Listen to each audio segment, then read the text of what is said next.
ข้าวเกรียบงาเนี่ยมันเกิดที่บึงเพชรวัตถุดิบข้าวเกรียบงาคืออะไรครับน้ำตาลโตนดแป้งมะพร้าวคือน้ำกะทิแล้วก็งาสมัยก่อนนะชาวบ้านยังเอาน้ำตาลมาเคี่ยวไม่มีหรอกขนมอะไรตอนสมัยนี้ถ้าน้ำตาลโตนดนะไม่ใช่ว่าแค่ข้าวเกรียบนะจะไปทำอะไรมันอร่อยหมดสมัยนั้นคนงานนั่งทำข้าวเกรียบกันเต็มเลยส่วนใหญ่จะเป็นผู้หญิงทำจะมีผู้ชายคนเดียวคือคนใส่ไฟข้าวเกรียบเนี่ยแต่ละวันเนี่ยเขาจะนับเป็นร้อยว่าวันนี้ละเลงได้เท่าไหร่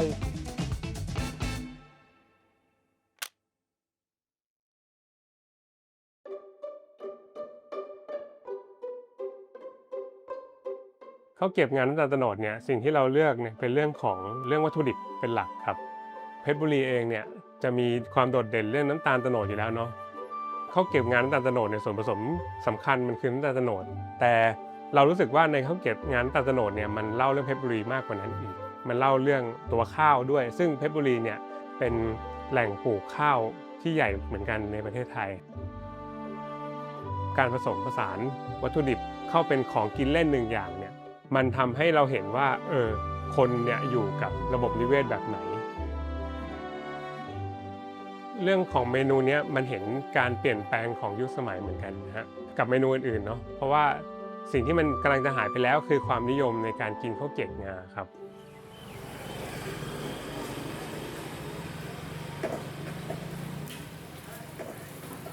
ข้าวเกรียบที่เริ่มเป็นธุรกิจเนี่ยตั้งอยู่ที่ถนนพันธุ์เจริญถนนพันธุ์เจริญย่านบางกอกเนี่ยจะเป็นถนนย่านข้าวเกรียบงาหมดเลยเริ่มแรกคือบ้านตาโม่ยายพลอยแล้วก็ต่อมาก็มีเพชรปิดแก้วข้าวเกรียบน้ำเพชรมีข้าวเกรียบอวยพรถนนพันธุ์เจริญเนี่ยจะเป็นโรงงานประหนึ่งโรงงานอุตสาหกรรมคนงานข้าวเกรียบจะเป็นผู้หญิงก็ส่วนใหญ่มันเลยทำให้ถนนพันธุ์เจริญเนี่ยคึกคักสิ่งที่ตามมาคืออะไรอีกร้านขายโอเลี้ยงร้านขายก๋วยเตี๋ยวร้านขายร้านชำมันก็เกิดขึ้นตามมาเราจะเห็นเลยว่าวิธีการทำโรงงานข้าวเกรียบงานมันเกี่ยวกับผู้คนด้วยเกี่ยวกับธุรกิจด้วยมันทำให้ธุรกิจที่พ่วงมาเนี่ยเยอะแยะไปหมดเลยข้าวเกรียบงานเนี่ยของเมืองเพชรบุรีเนี่ยมันขายไปสู่นักท่องเที่ยวเนี่ยจากการเดินทางโดยรถไฟแพคเกจจิ้งมันกระจายออกไปอย่างเงี้ยมันเลยทำให้การค้ามันไปได้ไกลคนธุรกิจข้าวเกรียบงาเนี่ยรวยกันทุกคน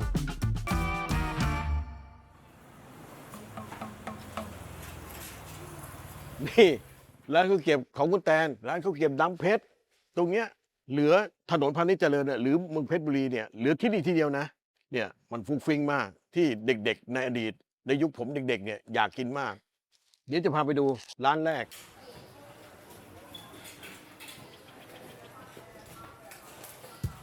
มาด้านนี้ครับ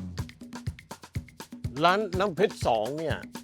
เป็นญาติกันแต่เดิมเนี่ยร้านนี้คือร้านข้าวเกรียบอวยพรมาก่อนแล้วเขาเลิกกิจการไปนะครับก็กลายเป็นน้ำเพชร2อาคารนี้นี่ร้านข้าวเกรียบตาโม่ยายพลอยนามสกุลขาวปลอดเป็นโรงงานข้าวเกรียบร้านแรกบนถนนพาณิชย์เจริญทำธุรกิจเนี้ยประมาณพศ 2460เด็กยืนปูนปั้นเนี่ยไปคิดมากนะเวลาเขาสร้างเนี่ยเขาสร้างเด็กไว้เนี่ยเพื่อเอาไว้ปักธงชาติแต่ปักธงชาติเฉยๆมันรู้สึกมันไม่มีอะไรเขาเลยสร้างเด็กไว้เป็นปูนปั้นก็สมัยนั้นนี่เนี่ยชื่อป้ายยังอยู่ชื่อแบรนด์ร้านข้าวเกรียบชื่ออุดมเพชรเห็นไหมรอยยังอยู่อุดมเพชร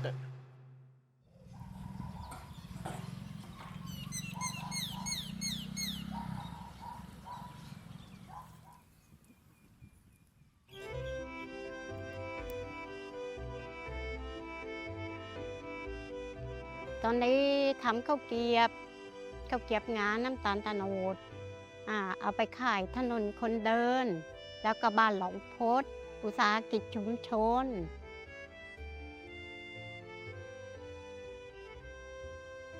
ก็หัดจากแม่มาแล้วป้าก็ทำได้เพราะมันเป็นการคุ้นเคยนะพ่อแม่เราทำอยู่ตลอดเราก็ดูจากแม่ทำป้าว่าของป้าดีกับแม่อีกนะ จริงไม่ได้ลบหลู่นะแม่กับป้าเขาทำด้วยกากสมัยก่อนป้าทำด้วยเนื้อจะใช้เนื้อผสม ใช้ข้าวกล้องที่ว่าอร่อยหวานมันน่ะตอนนั้นน่ะป้าทำต้มทุกวันละ4 ถุง5 ถุงแก้ว แทตะสังนะ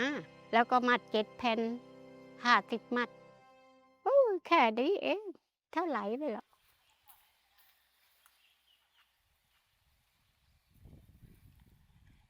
รสชาติของน้ำตาลทรายแดงกับน้ำตาลโตนอะมันแตกต่างกันยังไง ไอ้น้ำตาลตะโดดมันอร่อยอะนะมันอร่อยอะนะมันอร่อยคนละอย่างไอ้นั่นเขาก็อร่อย แต่มันอร่อยคนละอย่าง ไอ้ น้ำ น้ำ ตา ตา ล ล สายมันจะหวานเจี๊ยบไอ้น้ำตาลตะโดดมันจะหวานมันหวานละมุนละม่อมอะเรากินดูเราก็รู้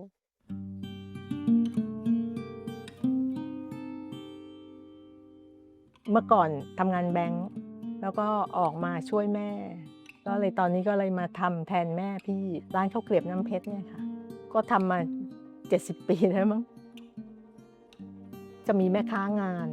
แม่ค้าที่ออกงานตามงานวัด พอมีปิดทองอะไรเงี้ยพอถึงปีเขาจะมารับแล้วไปขายตามงานวัด คนต่างจังหวัดเขาก็จะมาซื้อตามเนี่ยสถานีรถไฟท่ารถเพราะมันเป็นของฝากไงคนเพชรบุรีเนี่ยคือเขามีแผงอยู่ที่ปากคลองตลาดเขาก็จะมารับข้าวเกรียบเนี่ยไปขาย ตอนนี้ก็ยังรับข้าวเกรียบมาขายที่ใกล้เคียงกับที่เราเคยทำที่ร้านเลิกเอง ด้วยวัตถุในการทำด้วยคือน้ำตาลหายากขึ้นราคาแพงขึ้น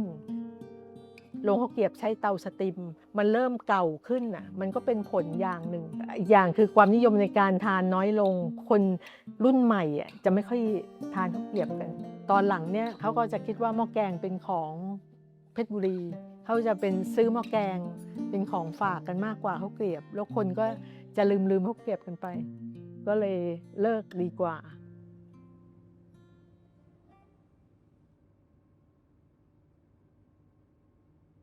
มันเปลี่ยนยุคอะคนมันเปลี่ยนรสนิยมของคนก็เปลี่ยนถูกไหมจากเคยกินข้าวเกรียบงา แล้วมากินขนมหม้อแกงขนมหวาน ขนมทองหยิบฝอยทองเนี่ยมันรู้สึกโอ้โหขนมหม้อแกงขนมทองหยิบทองหยอดเนี่ยมันได้กินเฉพาะงานบวชงานศพวันหนึ่งมันถูกเอามาขายที่มีกินเป็นการยกระดับว่าโอ้ขนมที่หากินยากๆแต่วันนี้เรากินตอนไหนก็ได้ เสียดายก็เสียดายบอกสบายคนมันไม่มีของกินมันก็ต้องกินเขาก็รู้จักของโบราณอะไรเงี้ยดีเด็กรุ่นใหม่เขามีของกินอีกอย่างหนึ่งเลยมันก็ถอยหลังไปกลัวจะหลงลืมกลัวจะลืมของโบราณ ก็เสียดายนะที่ต้องเลิกไป แต่ก็จำเป็น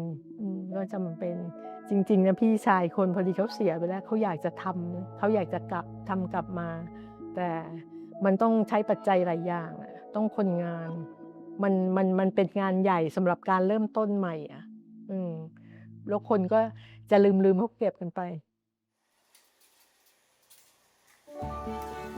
เขาเก็บงานเนี่ยมันก็มีอุปสรรคที่มันอยู่ไม่ได้ก็เพราะยุคสมัย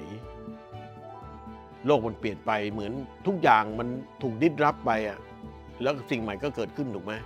อันนี้ต้องยอมรับมัน แต่สิ่งที่เราอยากอนุรักษ์ให้เขาอยู่ได้เนี่ยนี่แหละที่พวกเรากำลังทำนี่แหละสื่อสารให้คนได้เห็นคุณค่าของข้าวเกรียบงาที่มันเป็นทุนทางวัฒนธรรมดั้งเดิมของเมืองเพชรบุรีข้าวเกรียบงานในฐานะที่เป็นห่วงโซ่ในทางเศรษฐกิจด้านขนมของเมืองเพชรเจ้าแรกๆเนี่ยเราหยิบคุณค่าเราหยิบถึงวิธีการเราหยิบประวัติศาสตร์ของมันมาเล่ามาอธิบายพอเห็นคุณค่าของมันเห็นประวัติศาสตร์ของมันเห็นสิ่งที่รับใช้เมืองเพชรมาช่วงหนึ่งแล้วเนี่ยให้เห็นสตอรี่ของเขาให้เห็นบทบาทของเขาว่าช่วงหนึ่งเขารับใช้สังคมเมืองเพชรยังไงมันก็ถือว่าก็มีความสำเร็จไปแล้วนะนี่ก็เป็นเรื่องที่พวกเราเนี่ยก็ควรทำหน้าที่เผยแพร่สิ่งที่ดีๆอย่างเงี้ยไปสู่เยาวชนคนรุ่นหลังเขาเก็บงานน้ำตาลโตนเนี่ยสิ่งนี้มันเป็นตัวสร้างเศรษฐกิจของคนในเพชรบุรีเอง มันก็เห็นเลยว่าเขาใช้สิ่งที่ตัวเองมีอยู่ โดยที่ไม่ได้ต้องใช้ต้นทุนอะไร ไม่ต้องไปเอาของจากที่อื่นมา เป็นของที่อยู่รอบตัว การที่เราทำสารคดีเรื่องนี้เราไม่ได้ต้องการให้คนเก็บข้าวเกรียบงาไว้เนาะแต่เราต้องการให้คนเก็บว่ารอบๆตัวเนี่ยมีของอะไรอยู่แล้วไม่ควรจะทิ้งมันไป ไม่ควรจะให้ทุกคนไม่รู้จักสิ่งนี้ไป แล้วก็ลืมมันไปอีกเลยฮะ ถ้าจะไปหาป้าลำพึงนะ ที่ถนนคนเดินพาณิชย์เจริญ ทุกวันเสาร์บ่าย4 โมง ไปเจอป้าได้เลย จุดสังเกตคือหน้าตู้ลำโพงป้าจะตั้งอยู่ตรงนั้นแหละ ถ้ามาที่บ้านป้าลำพึงตะโนดหลาย จะได้กินของสดป้าจะทำให้กิน